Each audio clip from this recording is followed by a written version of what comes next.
সূর্য নমস্কার। সৌর বা সূর্য হল পৃথিবীতে বসবাসকারী সমস্ত প্রাণীর উৎস। সূর্য নমস্কার আমাদের দেহের ছন্দবদ্ধ উন্নয়নে, মনঃসংযোগ বৃদ্ধি করতে এবং বুদ্ধির বিকাশে সাহায্য করে। আমাদের আধ্যাত্মিক বিকাশের জন্য সূর্য নমস্কারকে গুরুত্বপূর্ণ বলে মনে করা হয়। সূর্য নমস্কারে মোট ৮টি যৌগিক ভঙ্গিমা রয়েছে, যেগুলি ১২টি ধাপে অভ্যাস করা হয়। সূর্যোদয় এবং সূর্যাস্তের সময় আসনটি অভ্যাস করলে সবথেকে বেশি ফল মেলে বলে মনে করা হয়। পা দুটিকে এক জায়গায় জড়ো করে কাঁধ না ঝুঁকিয়ে সোজা হয়ে দাঁড়ান। খেয়াল রাখবেন আপনার হাত দুটি যেন দেহের পাশে থাকে আর চিবুক যেন মাটির সঙ্গে সমান্তরাল থাকে। দু পায়ের ওপর ভর দিয়ে দেহের ভারসাম্য বজায় রাখুন। একে সমস্থিতি বলা হয়। প্রথম ধাপ করার জন্য শ্বাস নিতে নিতে আপনার হাত দুটিকে বুকের সামনে এনে সে দুটিকে নমস্কার মুদ্রায় একসঙ্গে জড়ো করুন। একে প্রণামাসন বলা হয়। এবার নিঃশ্বাস ছাড়ুন।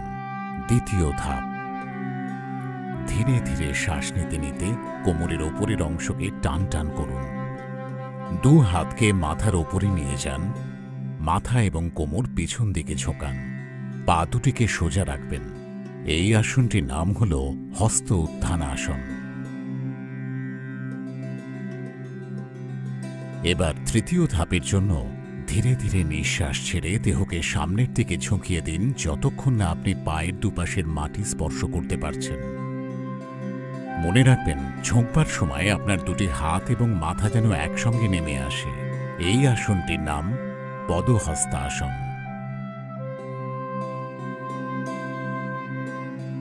চতুর্থ ধাপ। এই ধাপে গভীরভাবে শ্বাস নিতে নিতে আপনার ডান পাকে পিছনে দিয়ে হাঁটুটাকে মাটিতে রাখুন। খেয়াল রাখবেন ডান পায়ের আঙুল যেন মাটি স্পর্শ করে।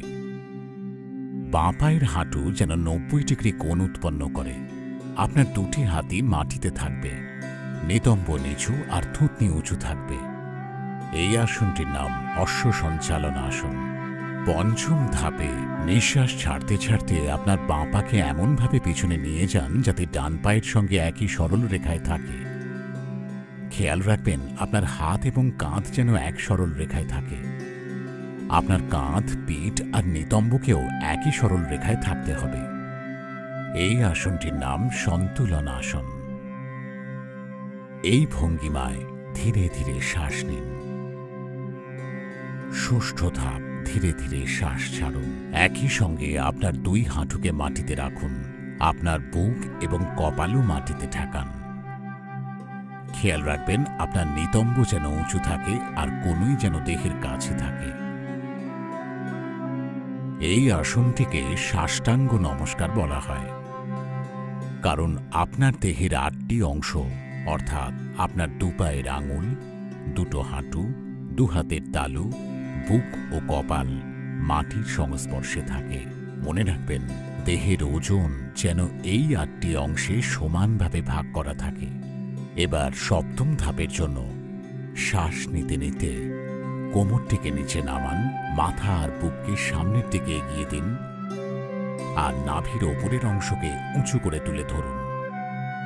পায়ের আঙুলগুলো যেন বাইরের দিকে মুখ করা থাকে আর পা দুটি সোজা থাকে।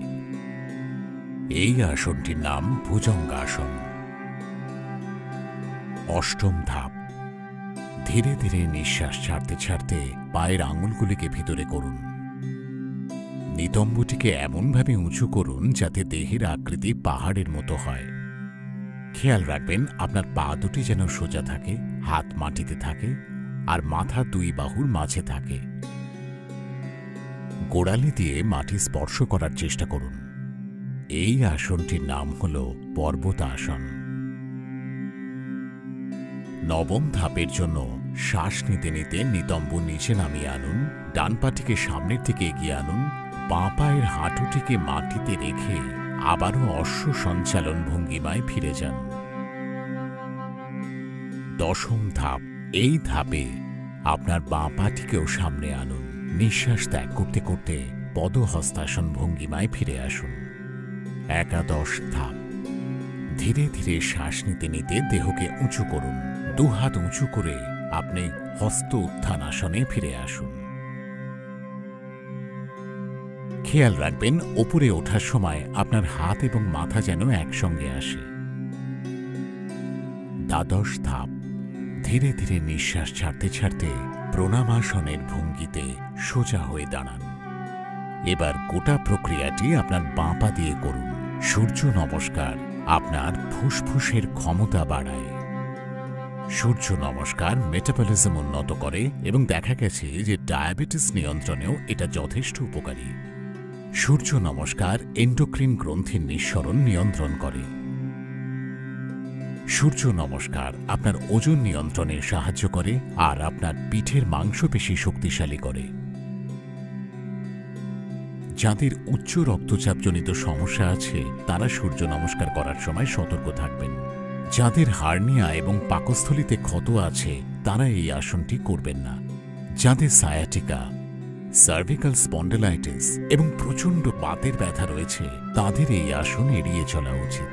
মহিলাদের মাসিক ঋতুচক্র এবং গর্ভাবস্থার সময় সূর্য নমস্কার আসনটি না করাই ভালো। নিয়মিত সূর্য নমস্কার অভ্যাস করলে আপনার শরীর ডিটক্সিফাইড হয়। সূর্য নমস্কার আলস্য দূর করে আর শরীরকে তরতাজা করে তোলে।